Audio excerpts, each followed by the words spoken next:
கிறிஸ்துவுக்குள் பிரியமான சகோதர சகோதரிகளுக்கு ஆண்டவராகிய இயேசுவின் நாமத்தினாலே உங்களுக்கு அன்பின் வாழ்த்துக்கள். மீண்டும் ஒரு ஆசீர்வதிக்கப்பட்ட நாளிலே கர்த்தருடைய சமூகத்தில் அமர்ந்திருந்து கர்த்தருடைய வார்த்தையை கேட்கும்படியாக தேவனுக்கு கொடுத்த நல்ல பாக்கியத்துக்காக நான் தேவனை ஸ்தோத்தரிக்கிறேன். உங்கள் யாவரையும் திரும்பமாக சபையின் சார்பில் உங்களை வாழ்த்தி வரவேற்கிறோம். இந்த நாளிலே தேவனுடைய வார்த்தையை கேட்கும்படியாக எங்களோடு கூட யூடியூப், பேஸ்புக் கூட இணைந்திருக்கிற உங்களையும் நான் ஆண்டவர் இயேசுவின் நாமத்தினாலே உங்களை வாழ்த்தி வரவேற்கிறேன். இந்த நாளில் கூட கர்த்தருடைய வார்த்தை நமத்திலே கடந்து வரட்டும். அந்த வார்த்தை நம்மை உயிர்ப்பிக்கட்டும். அந்த வார்த்தை நம்மை சீர்படுத்தட்டும், நம்மை புடமிடட்டும். அந்த வார்த்தை நம்மை உயிர்ப்பித்து நம்மை நடத்தட்டும். அப்படியாக நாம் நினைவுகளோடு கூட நம் தலைகளை தாழ்த்துவோம்.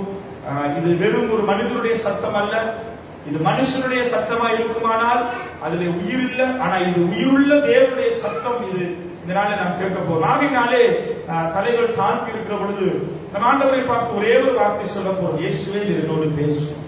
ஆண்டவரே நீ பேசுகிற தெய்வம், இதோ உங்களுடைய மெல்லிய சத்தத்தை கேட்க வந்திருக்கிறேன். ஆண்டவரே இந்த நாளிலே நீ பேசுகிற வார்த்தையை உண்மையும் நன்மையுமான இதயத்திலே காத்துக்கொள்ள எனக்கு உதவி செய்கிறார். இந்த வார்த்தைகளை சத்துரு திருடிப்படாதபடிக்கு அந்த வார்த்தைகள் வாழ்க்கையிலே கனி கொடுக்கத்தக்கதாய் இதோ என் முகப்பனே என்னை ஒப்புக் கொடுக்கிறேன் என்று சொல்லி அப்படியே சமூகத்துல நம் தலைகளை தாழ்த்துவோம். தேவனுக்கு முன்பதாய் நம்ம ஒப்புக் கொடுப்போம். நல்ல ஆண்டவரே, இதோ எங்களோடு கூட இடைப்படுவீராக. மெல்லிய சத்தத்தை கேட்கும்படியா நாங்கள் வந்திருக்கிறோம். ஆண்டவரே, இதை கேட்கிறவர்கள் தங்களை தாங்கள் சோர்த்து நிதானித்து அறிந்து இந்த வார்த்தைகளை தங்களை சீர்தூக்கி பார்த்து ஒரு மனம் திரும்புதல் தீர்மானங்களை கற்றுக் கொண்டு வருகிறார். அடியை மறைத்து பேசுகிறார். இது உங்களுடைய வாயாயிருந்து பேசும்படியா உங்களுடைய சத்தம் இந்த இடத்திலே வெளிப்படட்டும். உங்களுடைய நாம மாத்திரம் மகிமைப்படட்டும். வசனத்தை அனுப்பி இது குணமாக்கிவே. வசனத்தை அனுப்பி வானத்தை பூமியை உண்டாக்கின தேவன் அந்த வல்லமையுள்ள வார்த்தை எங்கள் மத்தியில் பலமாய் கடந்து வரும்படியாய் எங்களை தரை மட்டும் தாழ்த்தி உங்களை உயர்த்தி எல்லா மகிமையும் கனமும் துதியும் புகழும் மக்கே செலுத்தி ஒப்புக் கொடுத்து ஜெபிக்கிறோம் ஜீவனுள்ள நல்ல பிதாவே, ஆமென். ஆமென். நாம் திருப்பிக் கொள்வோம். நாளிலே கர்த்தருடைய வார்த்தைக்கு ஆதாரமாக லூக்கா எழுதின நிருபம் 18வது அதிகாரம் 7-8 வசனங்களை நாம் வாசிக்கிறோம். லூக்கா எழுதின நிருபம் புதிய ஏற்பாட்டிலே 110வது பக்கம். லூக்கா எழுதின நிருபம் 18வது அதிகாரம் 7வது வசனத்தை 8வது வசனத்தை வாசிக்கிறோம். அந்த வார்த்தை இப்படியாய் சொல்கிறது: அந்தபடியே தேவன் தம்மை நோக்கி இரவும் பகலும் கூப்பிடுகிறவர்களாகிய தம்மால் தெரிந்து கொள்ளப்பட்டவர்களின் விஷயத்துல நீடிய பொறுமை உள்ளவராய் இருந்து அவர்களுக்கு நியாயம் செய்யாமல் இருப்பாரோ என்று சொல்ற வார்த்தை சொல்கிறது. இந்த வார்த்தை ஆண்டவருடைய வேதம் சொல்கிறது. அந்தபடியே தேவன் தம்மை நோக்கி இரவும் பகலும் கூப்பிடுகிறவர்களை நோக்கி அந்த வார்த்தை புறப்பட்டு வருகிறது. கூப்பிடுகிறவர்களுக்கு தாம் தெரிந்து கொள்ளப்பட்டவர்களுக்கு விஷயத்துல நீடிய பொறுமை உள்ளவராய் இருந்து அவர்களுக்கு நியாயம் செய்கிறவர் என்று சொல்லி அந்த வார்த்தைகள் நமக்கு சொல்கிறது. 8வது வசனத்தை வாசிக்கிற பொழுது சீக்கிரத்திலே அவர்களுக்கு நியாயம் செய்வார் என்று சொல்லி வார்த்தை முதல் பகுதி அங்கே அப்படியே ஆரம்பிக்கிறது. எனக்கு பிரியமான சகோதரனை சகோதரியே, இந்த 18வது அதிகாரத்தை நாம் மேலே முதல் வசனங்களை நாம் தியானித்து வருகிற பொழுது நாம் பார்க்கிறோம், ஒரு பட்டணத்துல ஒரு நியாயாதிபதி இருந்தான். அவன் தேவனுக்கு பயப்படாத ஒரு மனுஷனும் மனுஷனை மதியானவனுமாய் இருந்தான். அந்த பட்டணத்துல ஒரு விதவையும் இருந்தால் அந்த விதவை அவனிடத்திலே போய் அங்கே அவனிடத்திலே நின்று தன் எதிராளிகளின் நிமித்தம் அவருடைய எதிராளிகளின் காரியத்தின் நிமித்தம் எனக்கு நியாயம் செய்ய வேண்டும் என்று விண்ணப்பம் பண்ணினான். வெகு நாள் வரைக்கும் அவனுக்கு மனதில்லாது இருந்தது. பின்பு அவள் தன் தேவனுக்கு பயப்படாமல் ஒரு மனுஷனாக இருந்தபடினாலே இந்த விதவை என்னை எப்பொழுதும் தொந்தரவு செய்கிறபடினாலே இவள் அடிக்கடி வந்து என்னை அலட்டாதபடிக்கு இவனுக்கு நியாயம் செய்ய வேண்டும் என்று தனக்குள்ளே சொல்லிக் கொண்டான் என்று ஆண்டவர் ஒரு உவமையோடு கூட இந்த வசனத்தை பேசுகிறதை நாம் பார்க்கிறோம். அவர் சொன்ன உண்மையா என்னவென்றால், அங்கே அந்த விதவை அடிக்கடி வந்து அந்த நியாயஸ்தானத்திலே வந்து அவனிடத்திலே அவனை நியாயம் கேட்டு தொந்தரவு பண்ணினார் என்று நம்ம பார்க்கிறோம். அதனாலே அந்த 7வது வசனம் 8வது வசனம் சொல்கிறது, அந்தபடியே தேவன் தம்மை நோக்கி இரவும் பகலும் கூப்பிடுகிறவர்கள் விஷயத்துல அவர் மிகவும் நீடிய நீடிய பொறுமை உள்ளவராய் இருந்து அவர்களுக்கு நியாயம் செய்கிறவராய் இருப்பார். அதனாலே கர்த்தர் அவரை நோக்கி அடிக்கடி நாம் கூப்பிடுகிற பொழுது, இரவும் பகலும் அவருடைய சமூகத்திலே நாம் நிற்கிற பொழுது, தேவன் நமக்கு நியாயம் செய்ய அவர் போதுமானதாக இருக்கிறார் என்று நாம் பார்க்கிறோம். சோர்ந்து போகிற நமக்கு தேவன் சொன்ன காரியம் என்னவென்றால், ஜெபிக்க வேண்டும். தம்மை நோக்கி இரவும் பகலும் கூப்பிடுகிறவர்களுக்கு அவர் சீக்கிரத்திலே உங்களுக்கு நியாயம் செய்வார் என்று சொல்லி அந்த வார்த்தைகள் நமக்கு சொல்கிறது. எனக்கு பிரியமான சகோதரனே, சகோதரிய, இந்த நாளிலும் கூட நாம் ஆராதிக்கிற தேவன் நமக்கு நியாயம் செய்கிற தேவன். வேதம் சொல்கிறது, மனுஷனுடைய நீதி அங்கே குப்பையும் கந்தனுமாய் இருக்கிறது, ஆனாலும் தேவனுடைய நீதி அது நியாயமாய் நேர்த்தியாய் நமக்கு நியாயம் செய்கிறவராய் அவர் காணப்படுகிறார்.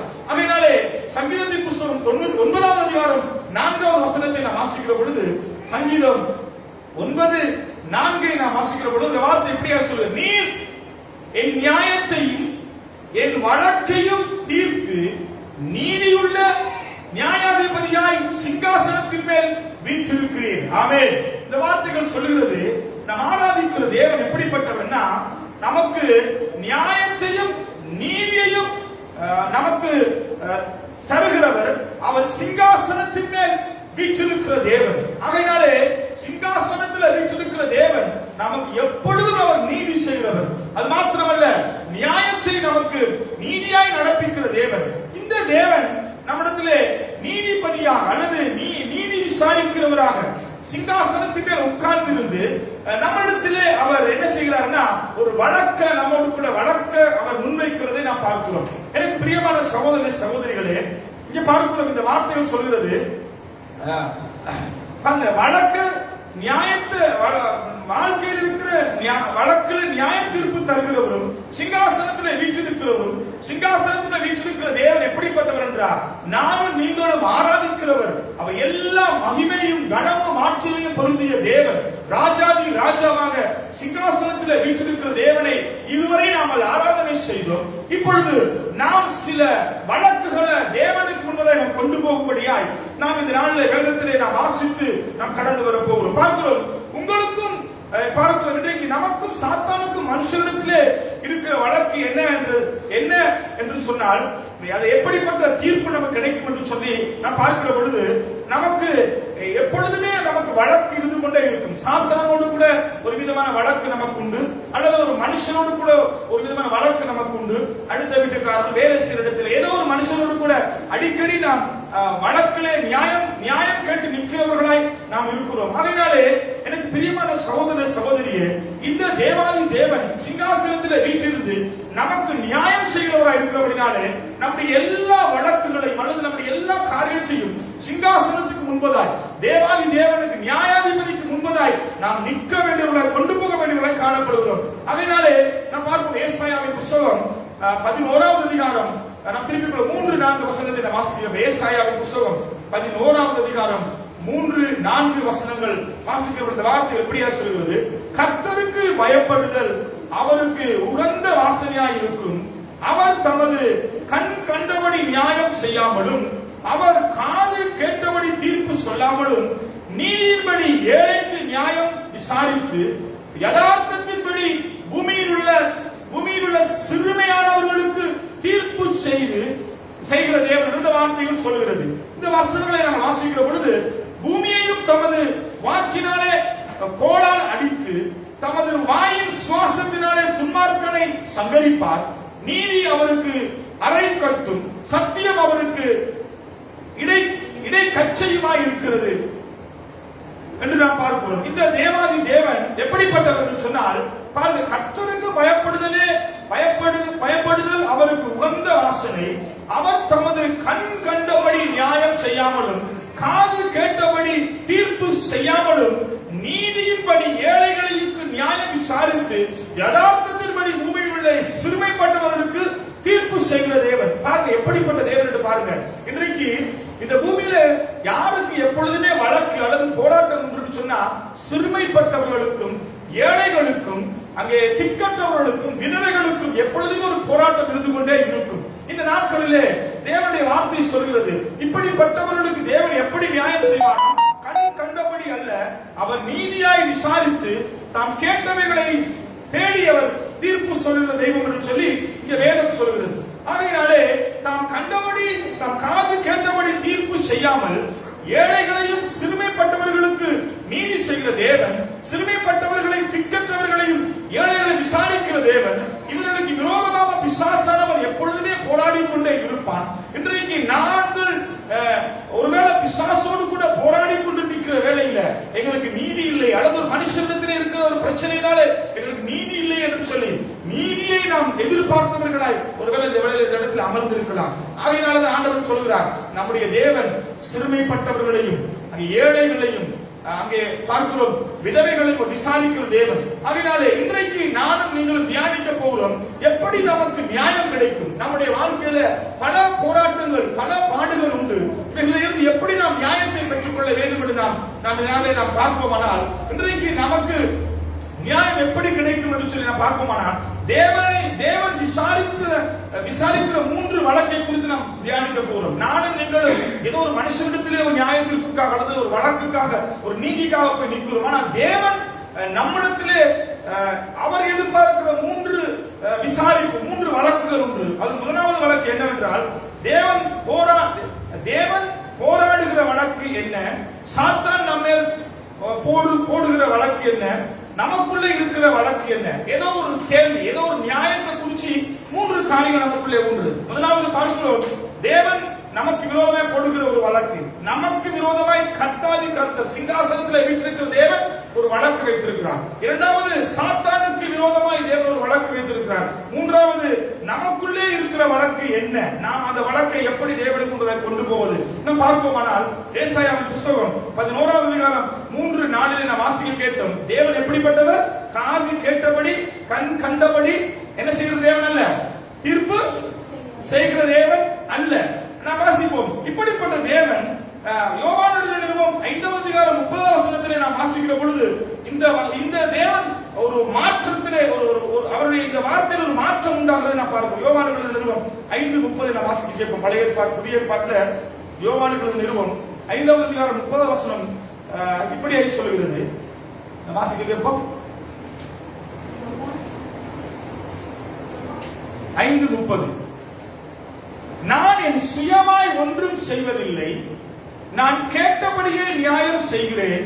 எனக்கு சித்தமானதை நான் தேடாமல் என்னை அனுப்பின பிதாவின் சித்தத்தையே நான் தேடுகிறேன். தேடுகிறபடினாலே என் தீர்ப்பு நீதியாக இருக்கிறது. நான் பார்க்கிறோம், ஏசாயா 11:3 சொல்றாரு, காது கேட்டபடி கண் கண்டபடி நியாயம் விசாரிக்கிறேன்னு சொல்றாரு. ஆனா எங்க சொல்றாருன்னா, நான் என் சுயமாய் ஒன்றும் செய்யாமல் நான் கேட்கிறபடி நியாயம் தீர்க்கிறேன். எனக்கு சித்தமானது நான் தேடாமல் என்னை அனுப்பினவருடைய சித்தத்தை நான் செய்கிறேன் சொல்லி அந்த 5:30 நான் வாசிக்க கூடும். எனக்கு பிரியமான சகோதரனே சகோதரி, பழைய ஏற்பாட்டுல தேவனுடைய நியாயத்திற்கு எப்படி இருந்தது? அது எப்படி இருந்ததுன்னா, காது கேட்டபடி கண் கண்டபடி அவர் தீர்ப்பு செய்தார். புதிய ஏற்பாட்டுல வருகிற பொழுது அவர் சொல்லுகிறார், நான் கேட்கிறபடி தீர்ப்பு செய்கிறேன். யாரிடத்தில் அவர் கேட்கிறார் சொன்னா, பிதாவாகிய தேவனுடைய சித்தத்தை அறிந்து பார்க்கிறோம். என்னை அனுப்பின பிதாவுக்கு சித்தமானதையே நான் தேடுகிறபடியால் என் தீர்ப்பு நீதியாக இருக்கும். பிதாவாகிய தேவனிடத்திலே கேட்டு அவர் செய்கிற தீர்ப்பு அது மிகவும் நீதியாக இருக்கும் என்று சொல்லி அந்த பகுதிகள் நமக்கு சொல்கிறது. பிதாவின் சித்தத்தின்படியே தீர்ப்பு செய்கிறேன்.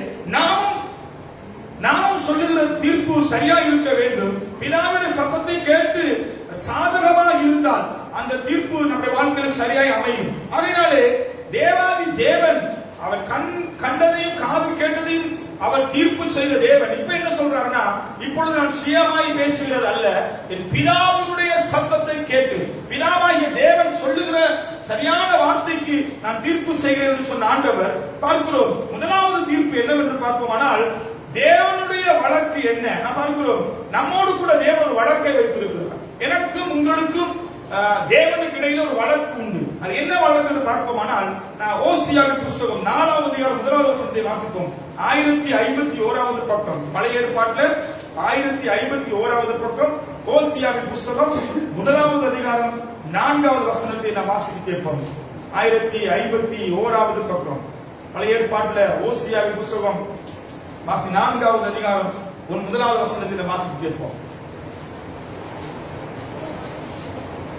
இஸ்ரவேல் புத்திரரே, கர்த்தருடைய வார்த்தையை கேளுங்கள். தேசத்தின் குடிகளோட கர்த்தருக்கு வழக்கு இருக்கிறது. அது என்னவென்றால், தேசத்திலே உண்மையும் இல்லை, இரக்கமும் இல்லை, தேவனை பற்றிய அறிவும் இல்லை.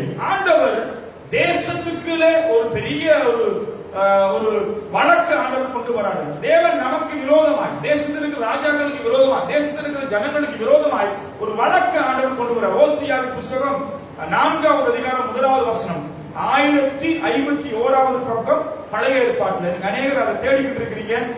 உங்களோட வேத புத்தகத்துல நான் சொல்லி பேசிக்கிட்டு இருக்கேன். நீங்க திருப்பிக் கொள்ளலாம். 1051வது பக்கம். அந்த வார்த்தைகள் சொல்கிறது, இஸ்ரவேல் புத்திரரே, கர்த்தருடைய வார்த்தையை கேளுங்கள். தேசத்தின் குடிகளோட கர்த்தருக்கு வழக்கு இருக்கிறது.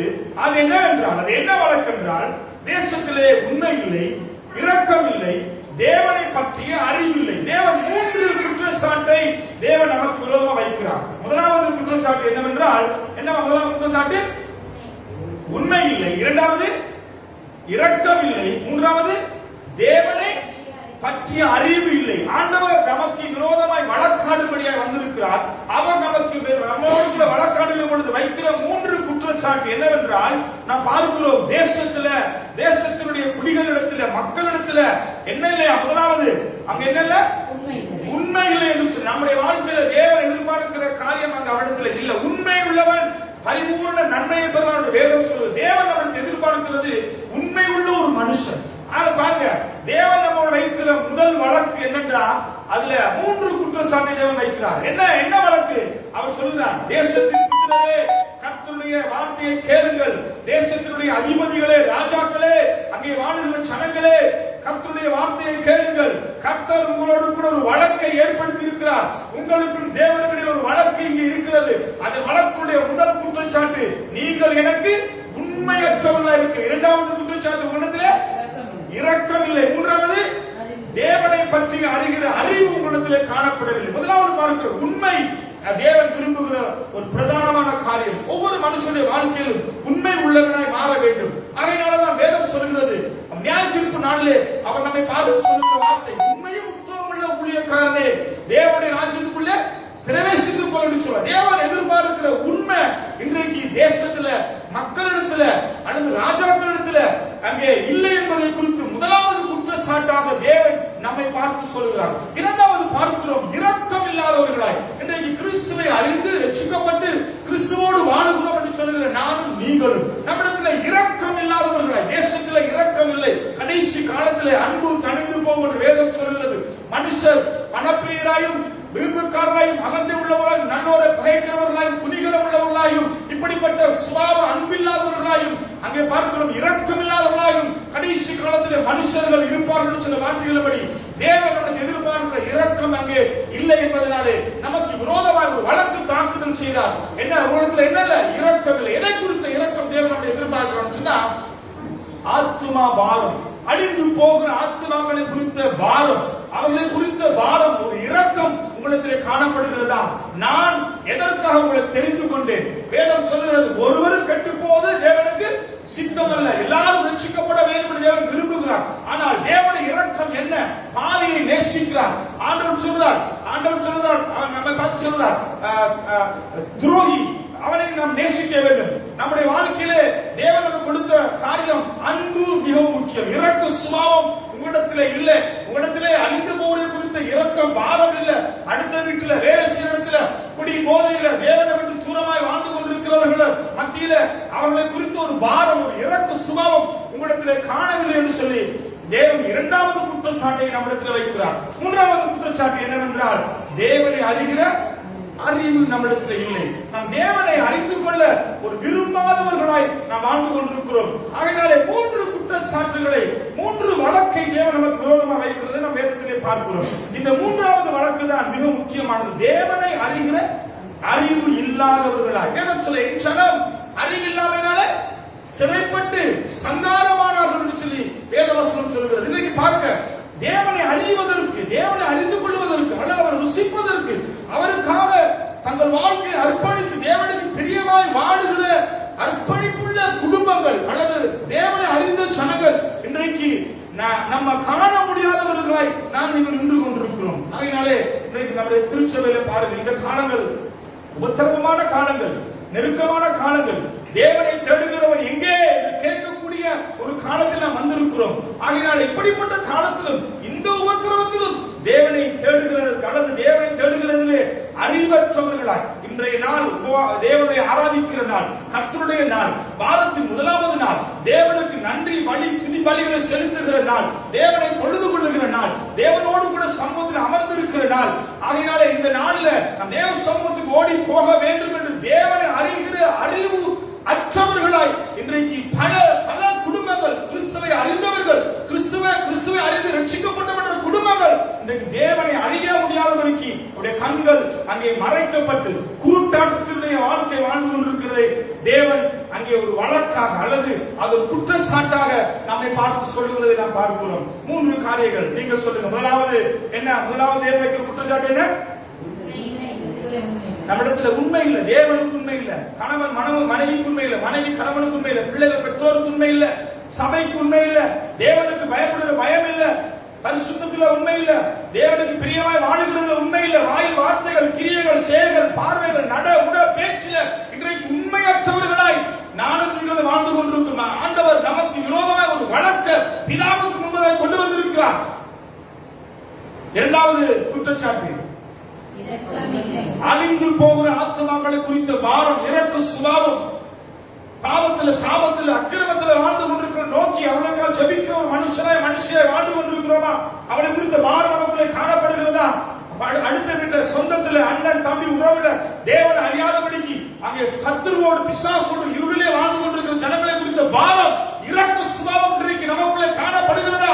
ஆண்டவன் சொல்லுகிறார், இன்றைக்கு தேவன் கொடுத்த ரட்சிப்பு, தேவன் கொடுத்த விடுதலை சுகந்த பெற்றுக்கொண்டு நானும் நீங்களும் ஒரு சீரளமான வாழ்க்கை வாழ்ந்து கொண்டிருக்கிறோம். தேவன் அதை எதிர்க்கிறார். தேவனுடைய பார்வையிலே அது மாபெரும் குற்றச்சாட்டாய் காணப்படுகிறது.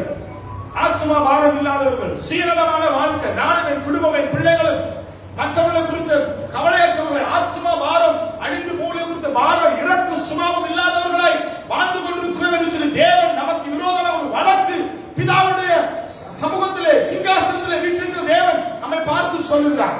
மூன்றாவது, தேவனை பற்றி அறிகிற அறிவு. சபைக்கு வாங்க, வேத படிப்புக்கு வாங்க, உபவாச கூட்டத்துக்கு வாங்க, ஆராதனை மிஸ் பண்ணாதீங்க. அந்த அறிவு நமக்கு கிடையாது. தேவனை அறிந்து கொள்ள வேண்டும் அறிவு இன்றைக்கு எத்தனை பேர் இன்றைக்கு இல்ல.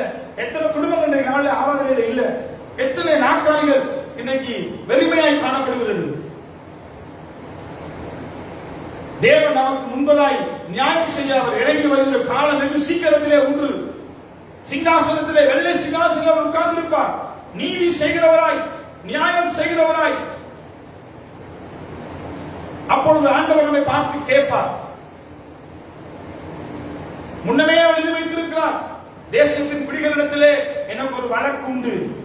முதலாவது நாம் பார்க்கிறோம், தேவனை தேவன் போடுகிற வழக்கு. முதலாவது வழக்கு என்னன்னா, தேசத்தின் குடிமக்களுக்கு மத்தியில தேவனுடைய வழக்கு என்னன்னு நான் பார்க்கும் பொழுது அவர் தெளிவா சொல்லிட்டாரு. இந்த 3 காரியங்களும் இங்கே உலகத்திலே இல்லாதபடினால 2வது வசனம் சொல்லுது, 4வது அதிகாரம் 2வது வசனம், ஓசியா புத்தகம், பொய்யாய் ஆணையிட்டு, பொய் சொல்லி, கொலை செய்து, இப்படிப்பட்ட பல பாவங்களிலே அங்கே மிஞ்சி போகிற இரத்த பலிகளோடு கூட இருக்கிற சேருகிறீர்கள் சொல்லி அங்கே வேதம் நமக்கு சொல்கிறது. உண்மையிலேயே நானும் நீங்களும் தேவனை விட்டு தூரமாய் நாம் நின்று கொண்டிருக்கலாம். நம்முடைய வாழ்க்கையில பாவத்தை நம்ம தண்ணீரை போல பருகி கொண்டிருக்கலாம். ஆனால் வேதம் சொல்கிறது, பாவத்துக்கு சம்பளம் மரணம். துணிகரமான பாவத்துக்கு எதிர்த்து நிற்கிறார். ஆண்டவர் சொல்கிறார், பாவத்தை மறைக்கிறவன் வாழ்வடைய மாட்டான், அறிக்கைப்படி விட்டு விடுவன் இரக்கம் பெறுவான். 1 யோவான் 1:9 சொல்கிறது. ஆகையினாலே நம்முடைய வாழ்க்கையில மனஸ்தாபப்பட வேண்டியவர்களை காணப்படுகிறோம். ஞாயிற்றுக்கிழமை தேவ சமூகத்திலே வந்து வாரம் முழுவதும் நாம் செய்த காரியங்கள், வாயில் வார்த்தைகள், கிரியைகள், சிந்தனைகள், செயல்களினாலே செய்த பாவங்கள், ஆவியானவர் துக்கப்படுத்துகிற நேரங்கள், ஜெபிக்காத நேரங்கள், வேதம் வாசிக்காத நேரங்கள், சபைக்குள்ளே விட்டுவிட்ட நேரங்கள், தேவனுக்கு கொடுக்க வேண்டிய நேரத்தில் திருடின நேரங்கள், எல்லாவற்றையும் குறித்து மனஸ்தாபப்பட்டு தேவ சமூகத்திலே வந்து அமர்ந்திருந்து பாவத்தை அறிக்கை பண்ணி விட்டு விடுகிற சுபாவம் மற்றவர்களாய் நான் நீங்கள் வாழுகிறபடினாலே ஆண்டவர் சொல்கிறார், உன்னிடத்திலே ஒரு வழக்கு உண்டு. இதோ சீக்கிரமாக வருகிற வழக்கை விசாரிக்கும்படியாக. எனக்கு பிரியமான சகோதரி சகோதரியே, ஆண்டவருடைய வழக்கு அவர் ஒரு வக்கீலாக வந்து பிதாவுக்கு முன்பதாக நமக்காய் பரிந்து பேசுவார், அல்லது அவர் சிங்காசனத்திலே ராஜாதி ராஜா உட்கார்ந்து இருக்கிற பொழுது குற்றவாளியாய் நியாயம் விசாரிப்பதற்கு நாம் போய் நிற்கிற பொழுது தேவன் நம்மிடத்தில் வைக்கிற இந்த 3 குற்றச்சாட்டுகள், 3 வழக்குக்கு நம்மளால சொல்ல பதில் உண்டா? வாழ்க்கையில எந்த அளவுக்கு நாம் தேவனை நேசிக்கிறோம், எந்த அளவுக்கு கர்த்தருக்கு உண்மையா இருக்கிறோம்? தொடர்ந்து நாம் வாசிப்போம். முதலாவது பார்க்கிறோம், தேவன் இப்படிப்பட்ட ஒரு காரியம் சொல்ற ஓசியாவின் புத்தகம் 4:11 நாம் வாசித்தோம். அதுல உள்ள வழக்கு என்னன்னா, உண்மையில்ல இரக்கமுள்ள தேவனை பற்றிய அறிவு இல்லை. பாருங்க, இவைகள் மேல் வழக்கு நமக்கு, இவைகளை குறித்து வழக்கு தேவன் நமக்கு விரோதமாய் போட்டிருக்கிறாரு. குடிமக்கள், தேசத்தின் மக்கள், இவர்கள் எல்லாருக்கும் விரோதமாக சொல்றாரு.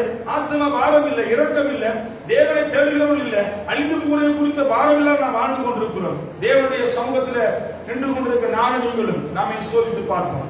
தேவன் நமக்கு விரோதமாய் போட்ட முதல் வழக்கு என்னவென்றால், உண்மையின் இரக்கம் தேவனை பற்றி அறிவில்லாமல் வாழ்ந்து கொண்டிருக்கும். இரண்டாவது வழக்கை குறித்து நாம் பார்ப்போமானால், நான் திருப்பிக் கொள்ளும் ஏசாயாவின் புத்தகம் 1ஆம் அதிகாரம் 18வது வசனத்தை வாசிக்க கேட்போம்.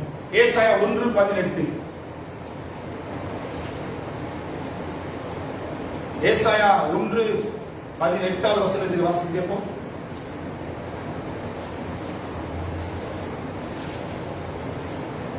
எடுத்தவர்கள் வாசித்து கர்த்தர் சொல்லுகிறாரு, வழக்காடுவோம் வாருங்கள். இரண்டாவது வழக்குக்காக கூப்பிடுறாரு, வாருங்க வழக்காடுவோம்.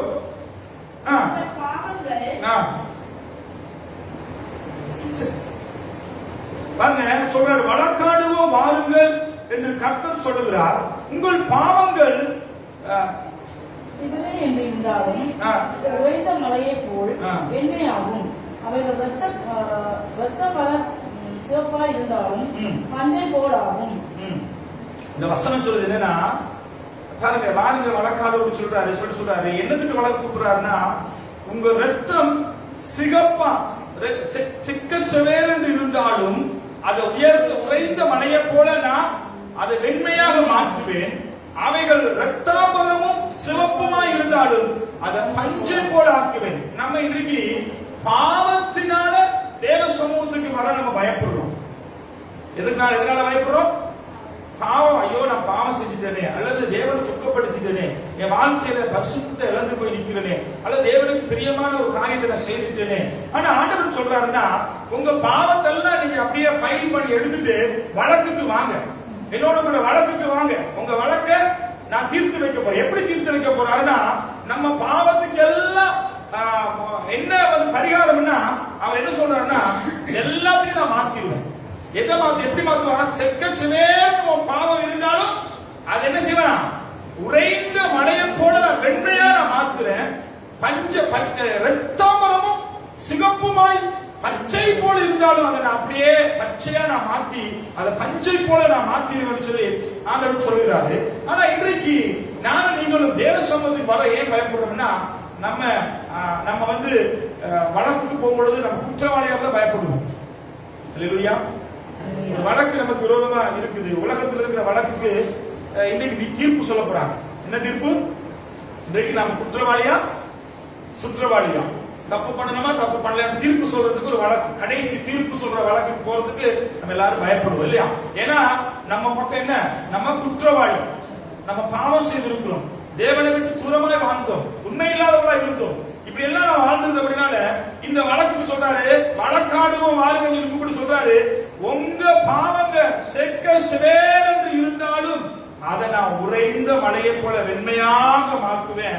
அவைகள் ரத்தாம்பரம் போல சிவப்பா இருந்தாலும் பஞ்சை போல அதை நான் மாற்றுவேன் சொல்லி ஆண்டவர் சொல்றார். ஏன்னா அதை செய்யக்கூடியவர் ஒரே ஒரு அவருக்கு மட்டும்தான் முடியும். நம்ம பாவத்தை மன்னிக்கக்கூடிய தேவன். ஏன்னா வேதம் சொல்கிறது, நம்முடைய பாவங்களுக்காக அக்கிரமங்களுக்காக என்ன செய்தார்? சிலுவையிலே மரித்தார். அவருடைய ரத்தம் நம்ம கழுவுது, நம்ம சுத்திகரிக்கிறது. அவர் ரத்தத்தினால் நமக்கு மீட்பு உண்டு, பாவ மன்னிப்பு நிச்சயம் உண்டு. இயேசு கிறிஸ்துவின் ரத்தம் சகல பாவங்களை நீக்கி மன்னித்து நம்மை சுத்திகரிக்கிறது. அதனாலே பாவம் செய்கிற பொழுது நாம் என்ன செய்ய வேண்டும்? தேவ சமூகத்துக்கு ஓடி வர வேண்டும். சொல்றாரு, வாங்க வழக்காடுவோம். எப்பேற்பட்ட பாவியா இருந்தாலும் நான் உன்னை நேசிக்கிறேன், உன் உன் பாவத்தை நான் மன்னிக்கிறேன், உனக்காக நான் சிலுவையில் அடிக்கப்பட்டேன், உன் பாவங்கள் எல்லாம் மன்னிக்கப்பட்டது, உன் பாவத்தை எல்லாம் சமுத்திரத்தின் ஆழத்துல போட்டுட்டேன், முதுகுக்கு பின்னால வீசிட்டேன், நான் திரும்பி பார்க்க மாட்டேன், பாவத்துக்கு தண்டனை எல்லாம் நான் சிலுவையில சுமந்து தீட்டாயிட்டு சொல்லுறாரு. எல்லாத்தையும் நான் மாற்றுவேன், அஞ்ச போல வெண்மையா மாற்றுவேன். ஆனா என்ன செய்ய வேண்டும்? பாவத்தோட இருக்கிற நாம தேவ சமூகத்துக்கு ஓடி வரணும். அதான் சொல்ற ஆண்டவா, நான் யாரை நேசிக்கிறேன்? பாவிகளுக்காக தான் பூமிக்கு வந்தேன். இந்த காலங்கள் நாம் வாழுகிற காலங்கள் கிருபையின் காலம், இரக்கத்தின் காலம். தேவன் நமக்கு கிருபை பாராட்டுகிறவராக இருந்தபடினால்தான் நம்முடைய குமாரனை நமக்காக சிலுவைக்கு கொடுத்தார். அந்த அன்புள்ள ஆண்டவர், இரக்கமுள்ள தேவன், அவர் தண்டிக்கிறவர் தான், குற்றமற்றவனை குற்றமற்றவரை விடாதவர் தான், பாவத்துக்கு தண்டனை கொடுக்கிற நீதி விசாரிக்கிற தேவன் தான். ஆனால் அவர் இரக்கமுள்ளவர், அன்புள்ளவர், மனதுருக்கமுள்ள ஆண்டவர். பாவத்தை அறிக்கப்படுகிற பொழுது தேவன் நமக்கு கிருபையை பாராட்டுகிற தேவன். அதனாலே பாவத்தை நம்ம தண்ணி போல பழகி கொண்டு இருக்கிற பொழுது அதை குறித்த மனஸ்தாபம் நமக்குள்ளே காணப்படாவிட்டால் தேவன் அதை குறித்து வழக்காட அவர் ஆயத்தமா இருக்கிறார். ஆகையினாலே சொல்றாரு, வாங்க உங்க பாவத்தோட தேவ சமூகத்துக்கு ஓடி வாங்க. இது தேவ சமூகம். சண்டே சர்வீஸ் சொன்னாலே நம்ம சொல்றோம், வண்டியை கொண்டு சர்வீஸ் போட்டுருவோம். என்ன சொல்றது, நம்ம கார் வச்சிருந்தோம்னா அல்லது ஒரு பைக் வச்சிருந்தோம்னா, ஏதாவது நம்ம ஒரு வாகனம் வச்சிருந்தோம்னா நம்ம சொல்றோம், அதை கொண்டு எதுக்கு விடுறோம்? சர்வீஸுக்கு விட்டுருப்போம். செட்டில் போட்டவன் என்ன பண்ணுவான்? அங்க இருக்கிற எல்லா லெடையும் பார்ப்பான், இருக்கிற எல்லா வியாதியும் பார்ப்பான். பிரேக் பிடிக்குது இல்லையா, ஹார்ன் அடிக்குது இல்லையா, லைட் பத்த மாட்டேங்குதா, ரைட் இல்லையா, எங்கேயாவது சத்தம் கேட்குதா, சொல்லி கேட்க மாட்டேங்குதா, சொன்ன இடத்துல நிக்க மாட்டேங்குதா, என்ன பிரச்சனை எல்லாத்தையும் பார்த்து கடைசியா ஃபைனலா தண்ணி போட்டு ஃபுல்லா எல்லாம் ஆயில் போட்டு எல்லாம் அரிசி தண்ணி போட்டு கழுவா, இருக்கிற சேரு கீரு மட்காட்டுக்குள்ள அங்க இன்ஜினுக்குள்ள இருக்கிற எல்லாத்தையும் மிதிச்சுட்டு ஒயில் எல்லாம் மாற்றிடுவான், பழைய ஒயில் எல்லாம் எடுத்துருவான், புதிய எண்ணெய், புதிய அபிஷேகம், புதிய எண்ணெய் போட்டு அழகா கிளீன் பண்ணி அந்த வண்டியை போய் பார்க்கும் பொழுது அவ்வளவு சந்தோஷமா இருக்கும். எவ்வளவு நாளைக்கு? குறிப்பிட்ட ஒரு காலம் கொடுத்துருப்பான், 1500 கிலோமீட்டர், 2500 கிலோமீட்டர். அதுக்கு பிறகு என்ன ஆகும்? பழையபடி ஒயில் பழுதாயிடும், சேரடிச்சிடும், பிரேக் ஷூ தேஞ்சிடும், என்ஜின்ல கோளாறு வரும், பழையபடி செட்டுக்கு கொண்டு போகணும். அப்ப சர்வீஸ் என்றாலே பழுது பார்க்கிற இடம். இது என்ன? ஞாயிறு சர்வீஸ். நீ வாரம் வாரம் வந்து உன்னை இங்க பழுது பார்க்காம போவாய் இருந்தால் இங்க வந்து நீ கழுவணும். எவ்ரி வீக் முதல் வாரம் இங்க நடக்கிற சர்வீஸ் என்ன? நம்மள கழுவுற சர்வீஸ். என்ன மாத்துறது?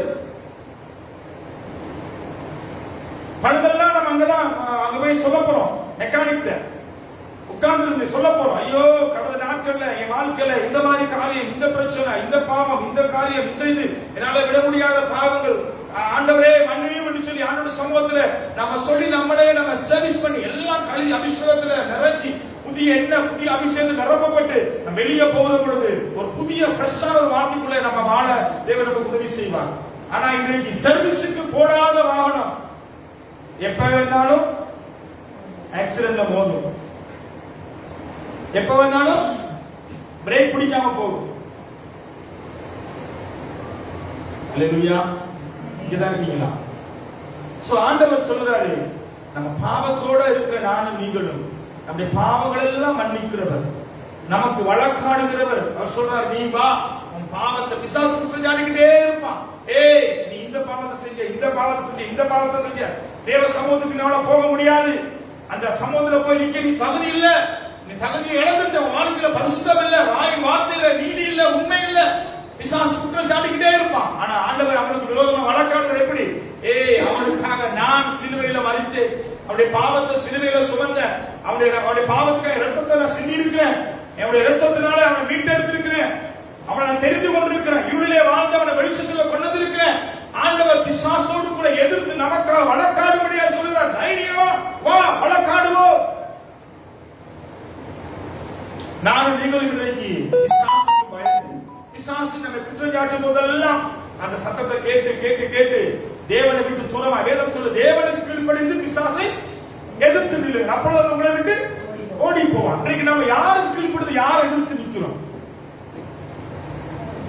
நீ தகுதி இல்ல, ஆராதிக்கிறதுக்கு தகுதி இல்ல, பிரசங்கிக்கிறதுக்கு தகுதி இல்ல, ஞானஸ்தானத்துக்கு தகுதி இல்ல, சபையில போய் நீ எந்த காரியம் செய்யறது தகுதி இல்ல, பிசாசு சொல்லுவான்.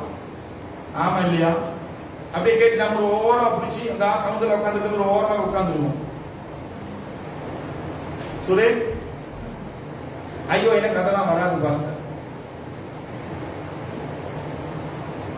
எனக்குன்னு ஒரு டியூட்டி இருக்கு, அதைத்தான் நான் செய்வேன். நத்திங், அது கிடையாது. சகோதரர் கண்ணா, கொஞ்சம் கொஞ்சமா நம்ம ஆண்டவருக்கு ஏதாவது செய்யறதுக்கு நம்ம ஒப்பு கொடுக்கணும். இன்றைய நாள்ல அவரை நான் இன்னைக்கு பலாத்காரமா இழுத்து கொண்டு முன்னுக்கு வச்சுட்டு இருக்கோம். எல்லாம் தள்ளு ஸ்டார்டா தான் இருக்கு, தள்ளி விட்டா தான் ஸ்டார்ட் வருது. எல்லாம் பேட்டரி லீக் ஆகி, கரண்ட் ஸ்பார்க் பண்ணி ஷார்ட் ஆகி, எல்லாம் வயரெல்லாம் பிச்சு போட்டு புதுசா வயரெல்லாம் போட்டு எல்லாம் புதுசா செய்யற கண்டிஷன்ல தான் எல்லாம் இங்க உட்கார்ந்து இருக்கு. தொட்டோடனே ஸ்டார்ட் ஆகிற மாதிரி ஒண்ணுமே கிடையாது. இங்கதான் கொண்டு அதெல்லாம் ரிப்பேர் பண்ணணும், பழைய வயர்லாம் வெட்டி போடணும், ஷார்ட்டா இருக்கிறதெல்லாம் கலட்டி போடணும், எல்லாம் ஃப்ரெஷ்னஸா புதுசா ஆயில் மாத்தி எண்ணெய் மாத்தி பிரேக் ஷூ எல்லாம் போட்டு அழகா நீட்டா செஞ்சு கொண்டு நீங்க முன்னுக்கு வச்சா கரெக்டா அது வேலை செய்யும். அதனால ஆண்டவன் சொல்றாரு, ரத்தத்தோட எனக்கு உன் பாவம் உன்னாலேயே பார்க்க முடியாத செக்கச்சவேர்னு ரத்தத்தோட சிகப்பா இருந்தாலும் சொல்றாரு, பயப்படாத, நான் அதை மாற்றுவேன். அதுக்காக தான் நான் பூமிக்கு வந்தேன்னு சொல்லி ஆண்டவர் நான் நம்மோடு கூட பேசிக் கொண்டிருக்கிறார். ஆகையினாலே எப்படிப்பட்ட கொடிய பாவமாக இருந்தாலும் இயேசுவின் ரத்தத்தினாலே நமக்கு அதை நாம ஜெயிக்க முடியும். நானும் நீங்களும் வழக்குக்கு போகும் பொழுது பாவத்தோடு நாம் வழக்காட நாம் விரும்புகிறோம். ஆனா பாவத்தோடு நாம் வழக்காடும் பொழுது பார்க்கணும், பாவத்தை கர்த்தரிடத்தில் கொண்டு போக வேண்டும். நம்ம பாவத்தோடு நம்ம வழக்காடும் பொழுது இயேசு கிறிஸ்துவின் ரத்தத்தை நம்ம என்ன செய்யணும், கொண்டு போகணும் வழக்குக்கு. என்ன நடக்குது ஆயுதம், எத்தனை குற்றச்சாட்டை நீ கொண்டு வந்தாலும் கொண்டு வா, நான் வந்திருக்கிறேன், யாருடைய ரத்தத்தினால நிற்கப்பட்டு வந்திருக்கிறேன், இயேசு ரத்தத்தோடு நான் வந்திருக்கிறேன். ரத்தம் பாவத்தை நீக்கியத சுத்திகரிக்கு. நீ 1000 குற்றச்சாட்டு சொல்லு, ஆனா இயேசுவின் பாவத்தை எல்லாம் மன்னித்திருக்கிறோம் சொல்லி நாங்கள் சொல்லக்கூடிய அந்த பக்குவத்துக்குள்ள நாம் காணப்பட வேண்டும். அதனாலே எனக்கு பிரியமான சகோதர சகோதரியே, பாவத்தை கர்த்தரிடத்திலே கொண்டு போக வேண்டும். சிலுவையிலே சிந்திய ரத்தத்தினாலே அவர் நமக்கு கொடுத்த வெற்றி என்னன்னா, அவர் வழக்காடுகிற சத்துருவோட தன்னுடைய ரத்தத்தினாலே நான் மீட்டெடுத்திருக்கிறேன். என்னுடைய பிள்ளை, என்னுடைய மனுஷன், என்னுடையவள், அவனுடையவன் என்று சொல்லி தேவன் நமக்காக வழக்காடுகிற முடியாய் ஒரு ஆயத்தமாக இருக்கிறார். தொடர்ந்து சங்கீதத்தின் புத்தகம் 38வது அதிகாரம் 3-5 வசனங்களை வாசிக்கும். சங்கீதம் 38 3 தொடக்கம் 5 வசனங்களை வாசித்து கேட்போம். வார்த்தைகள் இப்படியாய் சொல்லுகிறது. பழைய ஏற்பாட்டில் 693வது பக்கம். உமது கோபத்தினால் என் மாம்சத்தில் ஆரோக்கியம் இல்லை, என் பாவத்தினால் என் எலும்புகள் சௌக்கியமும் இல்லை, என் அக்கிரமங்கள் தலைக்கு மேலாய் இருக்கிறது, தலைக்கு மேலாய் பெருகிற்று, அவைகள் பார சுமையை போல என்னால் தாங்க கூடாத பாரமாயிற்று. உன் மதிகட்டு நிமித்தம், என் மதிகட்டு நிமித்தம் என் புண்கள் அழுகி நாற்றம் எடுத்தது, நான் வேதனைப்பட்டு ஒடுங்கினேன், நான் முழுதும் துக்கப்பட்டு திரிகிறேன், என் குடல்கள் எரிபந்தமும் எரிகிற என் மாம்சத்தில் ஆரோக்கியமும் இல்லை. சொல்றேன், பாவத்தினால வருகிற காரியம் என்னன்னா, பாவத்துடைய விளைவு, பாவத்தினால ஏற்படுகிற காரியம் என்னன்னா, அவர் சொல்றாரு, தாவீது ஒரு தடவை அவர் வந்து கர்த்தருக்கு ஒரு பாவத்தை செய்ததுக்கு பின்பதாக தேவ சமூகத்தில் சொல்றாரு, சொல்றாருன்னா, உமது கோபத்தினாலே என் மாமிசம் ஆரோக்கியம் இல்லாமல், என் பாவத்தினாலே என் எலும்புகள் சவுக்கியம் இல்லாமல், என் அக்கிரமம் என் தலைக்கு மேலாய் பெருகிற்று, அவைகள் பார சுமையை போல என்னால் சுமக்க கூடாத பாரமாயிற்று, என் மதிகட்டு நிமித்தம் என் புண்கள் அழுகி நாற்றம் எடுத்தது, நான் வேதனைப்பட்டு ஒடுங்கினேன், நாள் முழுவதும் துக்கப்பட்டு திரிகிறேன், என் குடல்கள் எரிமந்தமாய் எரிகிறது. ஆண்டவர் சொல்றாரு, இதெல்லாம் பாரம், பாவத்தின் நிமித்தனால வருகிற பாரம். ஆண்டவர் சொல்றாரு, தலையில முதுகுல ஒரு பெரிய பாரத்தை வைத்துக் கொண்டு நான் வாழ்ந்து கொண்டிருக்கிறோம், நம்மளால வாழ முடியல, தலை தூக்க முடியல என்று சொல்லி பாருங்க. இந்த வாரம் நமக்குள்ள இருக்குமானால் நம்மளால என்ன செய்யாது, தேவனை ஆராதிக்க முடியாது, துதிக்க முடியாது, தொழுது கொள்ள முடியாது, பாட முடியாது, தேவனை ஸ்தோத்திரம் பண்ண முடியாது, பரிசுத்தமா வாழ முடியாது. இந்த பாவம் நம்மளை குற்ற உணர்வுக்குள்ள வச்சுக்கிட்டே இருக்கும். இந்த இடத்துல வந்து உட்கார்ந்து இருப்பீங்க, உங்களால கையை தூக்கி தேவனை ஆராதிக்க முடியாது, உங்களால ஸ்தோத்திரம் சொல்ல முடியாது, தேவனை மகிமைப்படுத்த முடியாது. ஏன்னா நீங்க வந்திருக்கிற இடத்தோட வந்திருக்கிறீங்க, என்னத்தோட பாரத்தோட வந்திருக்கிறீங்க. என்னென்ன பாரமா? தலையெல்லாம் என்னவா? ஆரோக்கியம் இல்ல, எலும்புகள் எல்லாம் சௌக்கியம் இல்லாம போயிருச்சு, என் அக்கிரமத்துல என் தலைக்கு மேல் பெருகிருச்சு, பெரிய பார சுமை என்னால சுமக்க கூடாதபடிக்கு இந்த இடத்துல வந்து உட்கார்ந்து இருக்கிறீங்க. ஆனபடினால உங்களுக்கு தேவனை ஆராதிக்க முடியாது. ஏவல் ஆராதிக்க முடியாது, பாடல் பாட முடியாது, துதிக்க முடியாது, ஸ்தோத்திரம் பண்ண முடியாது, கண்ணை மூட முடியாது, கையை உயர்த்த முடியாது, ஆண்டவரை வாயை திறந்து சத்தம் அவரை உயர்த்த முடியாது, தொழுது கொள்ள முடியாது. ஏன்னா உங்க பெரிய பாரத்தோடு இருக்கிறீங்க. மனசுல பாரம், தலையில பாரம், முதுகுல பாரம், எல்லாம் எலும்பு எல்லாம் உருகி போய் பயத்தோட வேதனையோட இங்க வந்து உட்கார்ந்து இருக்கிற பொழுதே வேதனை சொல்றது என்னன்னா, உடல்கள் எல்லாம் எரிபந்தமாய் எரிகிறது. உட்கார்ந்து சொல்லுவீங்க, ஐயோ கேஸ்ட்ரிக் வந்துருச்சு போல இருக்கு, உடல் எல்லாம் என்ன செய்யுது? எரியுது. வேதம் சொல்லுது இதெல்லாம் உனக்கு வரும் ஆண்டவருடைய சமூகத்துல வந்து நம்ம ஒப்பு கொடுக்காவிட்டால். பாருங்க, அதனால மானுஷத்துல ஆரோக்கியமே இல்ல. ஐயோ வியாதி,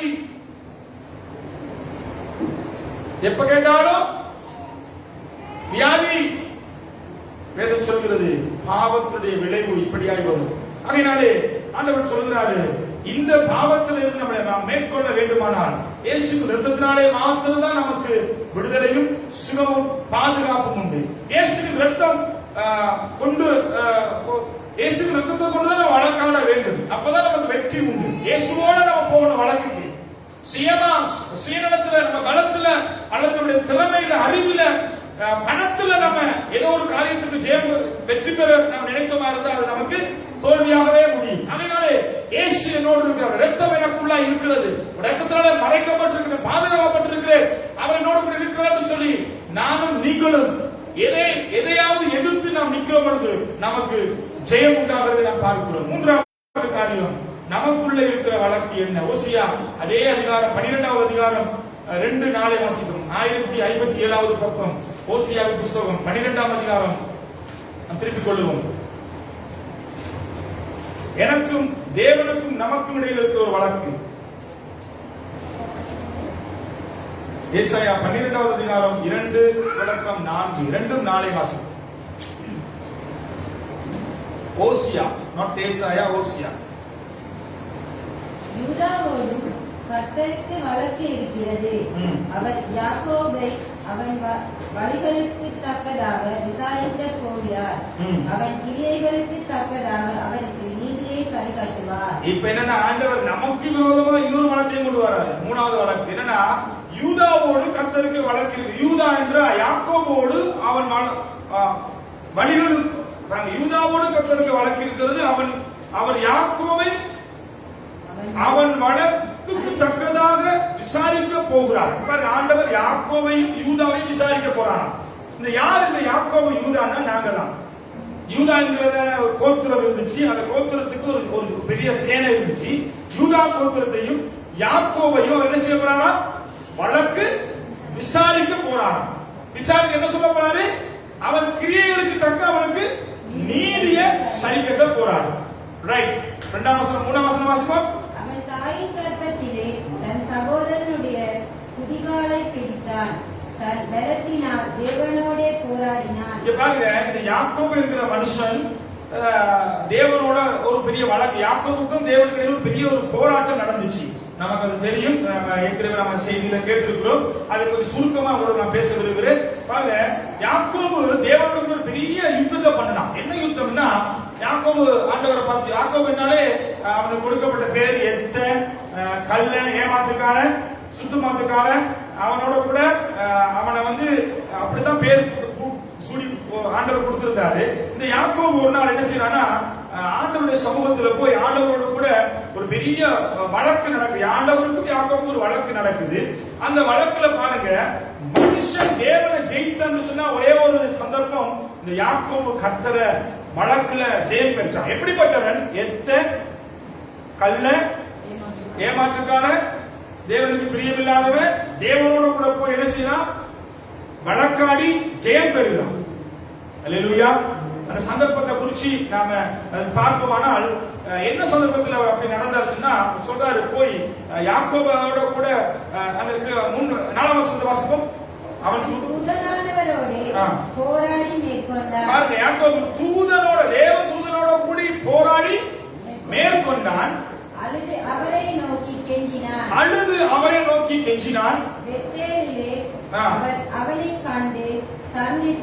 வழக்கு எங்க நடந்துச்சு? பெத்தேல்ல அவனை அவர் கண்டு சந்திச்சு 2 பேருக்கு இடையே ஒரு பெரிய வழக்கு நடக்குது. என்ன வழக்குன்னா, ஆண்டவர் சொல்றாரே, நீ எத்த, நீ கல்ல, நீ ஏமாத்துக்கார, சுத்தமாத்துக்கார, அவருடைய குறையெல்லாம் ஆண்டவர் சொல்றாரு. அல்லேலூயா. ஆனா யாக்கோபு என்ன செய்யறான்? ஆமா ஆண்டவரே, நான் எத்தன் தான், நான் கல்லன் தான், நான் ஏமாத்துக்காரன் தான்.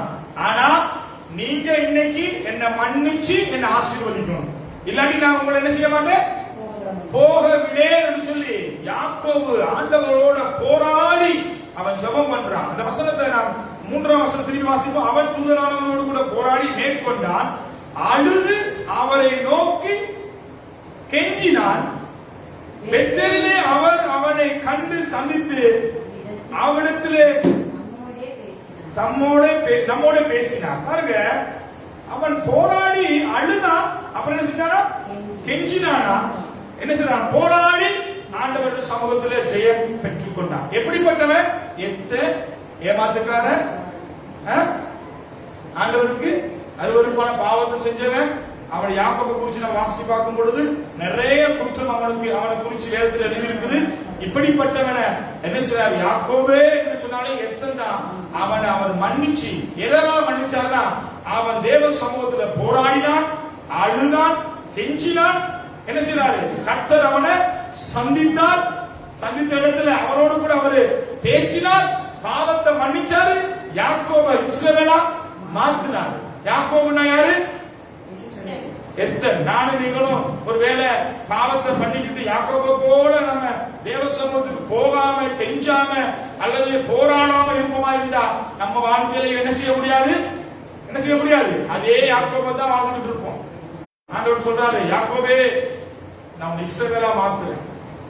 யாக்கோபு பழைய மனுஷன் மறிச்சுட்டான் சொல்லி ஆண்டவர் என்ன செய்றாரு? யாக்கோபை மன்னிச்சு விடுறாரு. யாக்கோபு பயன்படுத்தின ஆயுதம், அவன் என்ன ஆயுதம் பயன்படுத்தினானா? போராடினான். என்ன செய்தான்? போராடி ஜெபம் செய்தான், அழுது தேவனை நோக்கி கெஞ்சினான். கர்த்தர் அவனை சந்தித்தார். இன்றைக்கு நம்மை கர்த்தர் சந்திக்க போதுமானவராக இருக்கிறார்.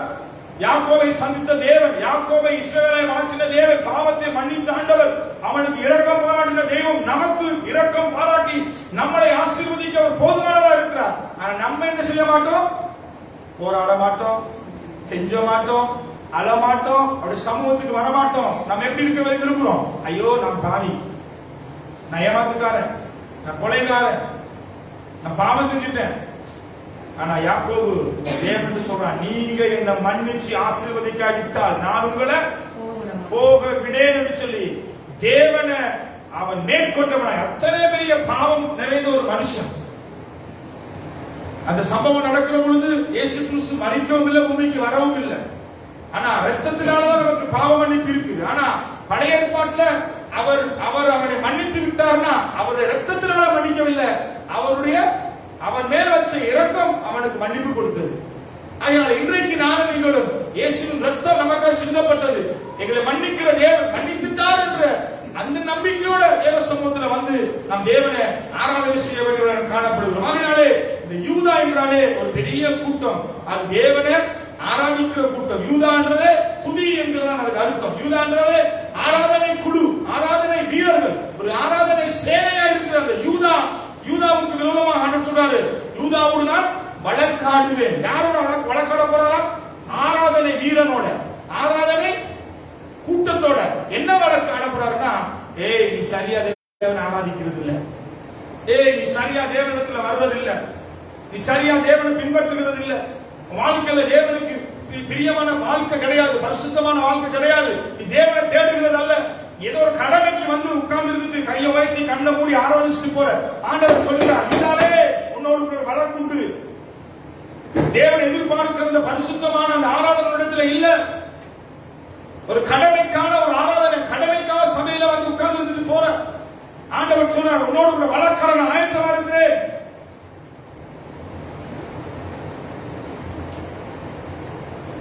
ஜெபத்துல தேவனோடு கூட நெருங்கி வாழுகிறது இல்ல, வேத வாசிப்பு இல்ல, பக்தியில வைராக்கியம் இல்ல, ஒரு மாயமான வாழ்க்கை, சபையில் ஒரு வாழ்க்கை, வீட்டில் ஒரு வாழ்க்கை. வேதம் சொல்லுகிறது, இப்படிப்பட்டவர்களோடு கூட தேவனுக்கு வழக்கு உண்டு. ஆகையினாலே தேவனுக்கு நம்மோடு கூட இருக்கிற வழக்கு, யாக்கோபின் வழக்கு பெத்தேலிலே நடந்தது. அவன் அழுது கெஞ்சி தூதனோடு போராடினான். நீர் என்னை ஆசீர்வதிக்காவிட்டு உங்களை போக விடேன் என்று சொல்லி அவன் அப்படியாய் ஜெபித்து, ஜெபம் என்கிறது ஒரு வழக்கு தான். தேவனோடு கூட வழக்காடுவது, போராடுவது, தேவனை நோக்கி கூப்பிடு, சத்தம் விட்டு கூப்பிடுவது. யாக்கோபு ஜெயம் பெற்றான். யாக்கோபை தேவன் மன்னித்தார். பேரையே மாற்றினார், சரித்திரத்தையே மாற்றினார். காரணம் என்ன? அவன் தேவ சமூகத்துல போராடி புலம்பி அழுது கெஞ்சி தன் பாவத்தை அறிக்கை பண்ணி தேவனோடு கூட ஒப்புரவாகினான். ஆகையினால தேவன் அவனுக்கு மனம் இறங்கினார். ஏன் யூதாவோடு துதிக்கிற மக்களோடு வழக்கு உண்டு என்று சொல்லி தேவன் சொல்கிறார் என்றால், நாம் பாவம் செய்யவில்லை என்று சொல்லுகிறோம். ஏசாயாவின் புஸ்தகம், எரோமியாவின் புஸ்தகம் 2வது அதிகாரம் 35, 36 நாம் வாசிக்க கேட்போம். எரோமியா 2வது அதிகாரம் 35, 36 வசனங்களை பார்ப்போம். எதற்காக? நீ துதிக்கிற ஒரு கூட்டமே, தேவனை ஆராதிக்கிற ஒரு கூட்டமே, தேவனை தொழுது கொள்ளுகிற ஒரு கூட்டமே, உன்னோட எனக்கு என்ன வழக்கு என்று சொல்லி இன்றைக்கு நாம சொல்லலாம். ஆண்டவர் சொல்றாரு, யூதாவே, துதியின் குழுவே, தேவனை ஆராதிக்கிற கூட்டமே, இன்றைக்கு உன்னோடு கூட ஒரு பெரிய வழக்கு உண்டு. அந்த வழக்குக்கு வான்னு சொல்லி கூப்பிடுறாரு.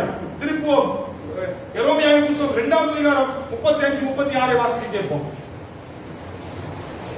அதே துதிக்கிற கூட்டம், தேவனை ஆராதிக்கிற கூட்டம், அந்த கூட்டம் என்ன சொல்லுதுன்னா, ஏன் அந்த கூட்டத்தை ஆண்டவர் 876வது பக்கம், பழைய ஏற்பாட்டில் 876வது பக்கம், எரோமியாவின் புத்தகம் 2வது அதிகாரம் 35, 36 வசனங்கள் வாசிப்போம். இல்லாதிருக்கிறேன் என்று அவருடைய கோபம் என்னை விட்டு திரும்பிச்சு என்று சொல்லுகிறார். என்ன சொல்றாருன்னா, எதுக்கு உன்னோட சொல்றாரு? யூதாவோட ஏன் வழக்கு வச்சிருக்காருன்னா, ஆண்டவர் வழக்குல வைக்கிற குற்றச்சாட்டு என்னன்னா, ஆயினும் குற்றம் இல்லாதிருக்கிறார் என்று அவருடைய கோபம் என்னை விட்டு திரும்பிட்டு என்று சொல்லுகிறாய். முதல் குற்றச்சாட்டு என்னன்னா, நம்ம என்ன சொல்றோமா? என்ன சொல்றோம்? குற்றம் இல்லாம இருக்கிற இடத்துல என்ன இல்ல? குற்றமே இல்ல, பரிசுத்தமா வாழ்றேன், நீதியா இருக்கிறேன், அவருடைய கோபம் என் மேல இல்ல, அவர் மேல என்ன மன்னிச்சுட்டாரு, அவர் கோபம் என் மேல இருந்து திரும்பிடுச்சு என்று சொல்லுகிறாய். முதல் குற்றச்சாட்டு என்ன? பாவத்தோட நம்ம தேவனை ஆராதிக்கிறோம், ஆனா நம்ம சொல்றோம் என்ன? இடத்துல பாவம் இல்லை என்று சொல்லுறோம். முதல் குற்றச்சாட்டு, வழக்கில் வச்ச முதல் குற்றச்சாட்டு என்ன? யூதாவுக்கு என்ன குற்றச்சாட்டு? யூதா என்ன? துதியின் கூட்டம், தேவன் துதிக்கிற ஒரு கண்டாயம், ஒரு பெரிய ஆராதனை குழு, அவங்களுக்கு விரோதமா தேவன் வைக்கிற முதல் குற்றச்சாட்டு என்ன? நீ பாவமே செய்யலைன்னு சொல்ற, ஆனா இங்க வந்து என்ன செய்யற? எல்லா பாவத்தையும் செய்து தேவனை துதிக்கிற, தேவனுடைய கோபம் என்னை விட்டு நீங்கிட்டு சொல்ற. ஆனா ஆண்டவர் சொல்றாரு, முதல் குற்றச்சாட்டு 2வது வாசம், இதோ நான் பாவம் செய்யவில்லை என்று நீ சொல்லுகிறது நிமித்தம் நான் உன்னோட வழக்காடுவேன். ஆண்டவர் சொல்றாரு, நீ பாவத்தை மறைக்கிறது நிமித்தம், நீ பாவம் இல்லை என்று சொல்லுகிறது நிமித்தம் தான் நான் உன்னோட வழக்காட விரும்புகிறேன். நான் ஒரு பாவியின் யாக்கோபை போல போய் நின்றார், கண்டிப்பா அவளை என்ன செய்வார்? மன்னிப்பார், கிருபை பாராட்டுவார், தயவு உண்டு பண்ணுவார், பாவத்தை எல்லாம் மன்னிச்சு தன்னுடைய பிள்ளையானவளை ஏற்றுக்கொள்வார். ஆனா நாம என்ன சொல்றோம்? என்ன சொல்றோம்? இங்க வந்து திருவிருந்து எடுக்கிறோம், எல்லாமே பண்றோம், துதிக்கிறோம், எல்லாம் ஆராதனை செய்யறோம், எல்லாம் செஞ்சுட்டு நம்ம என்ன சொல்றோம்? எல்லா பாவத்தையும் செஞ்சுட்டு சொல்றேன்னு நாம பாவம் செய்யவில்லை என்று சொல்லுவோம். ஆனபடினாலதான் சொல்றாரு, நான் உன்னோட வழக்காடுவேன். 36 வாசிங்க. நீ உன் வழியை மாற்றி மாற்றி இவ்வளவாய் விலக்கி போகிறது என்ன? ரைட், சொல்றாரு, உன் வழியை நீ மாற்றி மாற்றி எல்லாம் சுத்து மாத்து பித்தலாட்டம் எல்லாத்தையும் செஞ்சு செஞ்சு மாறி மாறி நீ விலகி விலகி போகிறது என்ன? நீ ஆசிரியாவினால் வெட்டி போனது போல எகிப்திலும் வெட்டி போவாய். பாருங்க, சொல்றாரு, நீ வெட்கப்பட்டு போவாய் என்று சொல்லி ஆண்டவர் சொல்றாரு. ஆகினாலே தேவ பிரசன்னத்துல நின்று கொண்டிருக்கிற நானும் நீங்களும் ஆண்டவர் நம்ம பார்த்து சொல்றாரு, நம்ம இடத்துல தேவன் வச்ச 3 வழக்கு. முதலாவது வழக்கு என்ன? முதலாவது வழக்கு தேவனுடைய வழக்கு. 2வது வழக்கு கர்த்தருக்கும் பாவத்துக்கும் இருந்த வழக்கு. 3வது வழக்கு நமக்குள்ள இருக்கிற வழக்கு. 3 வழக்கு ஆண்டவர் வச்சிருக்காரு. பாவத்தோடு அவர் ஒரு வழக்கு வச்சிருக்காரு. என் பிள்ளைய விரோதம் நீ குற்றம் சாட்ட முடியாது. நமக்குள்ள ஒரு வழக்கு, நீ இப்படி சொல்ற, அதனால நான் உன்னோட வழக்காட விரும்புகிறேன் சொல்லி ஆண்டு விரும்புகிறார். இந்த 3 வழக்குக்கு நாம முகம் கொடுக்கிறவர்களை காணப்பட வேண்டும். முகம் கொடுக்கிற சந்தர்ப்பத்துல நான் மாற வேண்டிய மனுஷர்களா இருக்கவன் எப்படி? யாக்கோபை போல, ஆமா ஆண்டவரே பாவம் செய்தேன், மன்னி, மனம் திரும்புகிறேன், எனக்கு உதவி செய். இந்த சுபாவம் இல்லாதவர்களா இன்றைக்கு கிறிஸ்தவர்களா இருக்கிற நானும் நீங்கள் விருப்பமானால் ஆண்டவர் சொல்றாரு, என்ன ஆண்டவர் என்ன மன்னிச்சுட்டாரு, அவர் கோபம் மேல இல்லை என்று சொல்லுகிறாய், இதோ நான் பாவம் செய்யவில்லை என்று நீ சொல்லுகிற நிமித்தம் நான் உன்னோடு கூட வழக்காட விரும்புகிறேன். உன் வழியெல்லாம் மாத்தி செய்ய, இங்க ஒண்ணு அங்க ஒண்ணு, இங்க பேசுறது அங்க பேசுறதுன்னு, அங்க ஒரு மாதிரி இங்க ஒரு மாதிரி, வாழ்க்கை மாறி வழிகள் எல்லாம், சிந்தனைகள், செயல்கள், வாய் வார்த்தைகள் எல்லாமே எதட்டிக்கிட்டு மாத்தி வாழ்க்கை இருக்கிறபடினால உன்னோட ஒரு வழக்கு உண்டு. ஆண்டவர் சொல்லுகிறார், காலைகளில தேவ சமூகத்தில் அப்படியே நம் தலைகளை தாழ்த்து, தேவன் நமக்கு விரோதமாய் போட்டிருக்கிற இந்த வழக்குகளிலிருந்து நாம் விடுதலையாக்கப்பட வேண்டுமா? சிங்காசனத்திலே வீற்றிருக்கிற தேவன் நம்மை பார்த்து சொல்லுகிறார். காலைகளிலே ஆண்டவருடைய சமூகத்தில் ஓசியா 4:1 உண்மை இல்லாதவர்களாக இருக்கிறோம், இரக்கமற்றவர்களாக இருக்கிறோம், தேவனை பற்றி அறிவு நம்மிடத்திலே காணப்படவில்லை, ஆத்மா பாரம் இல்லாதவர்களாக நாம் வாழ்ந்து கொண்டிருக்கிறோம். ஆகையினாலே கர்த்தர் சொல்லுகிறார், உங்களிடத்திலே எனக்கு வழக்கு. தேவனுக்கு முன்பதாய் நாம் போய் நிற்கிறவர்கள், அவர் நமக்கு நீதிபரராய் சிங்காசனத்திலே வீற்றிருப்பார். சிங்காசனத்திலே வீற்றிருக்கிற தேவன் எப்படி நமக்கு நியாயம் செய்வார்? சங்கீதம் 9:4 நான் பார்க்கிறோம், அவர் சிங்காசனத்திலே வீற்றிருந்து நமக்கு நியாயம் செய்கிற தேவன் சீக்கிரமாய் நமக்கு நியாயம் செய்வார். சிறுமைப்பட்டவர்களுக்கு, திக்கற்றவர்களுக்கு, ஏழைகளுக்கு அவர் நியாயம் செய்கிற தேவன். காலைகளிலே அவர் கண் கண்டபடி, காது கேட்டபடி நியாயம் செய்கிற தேவன் அல்ல.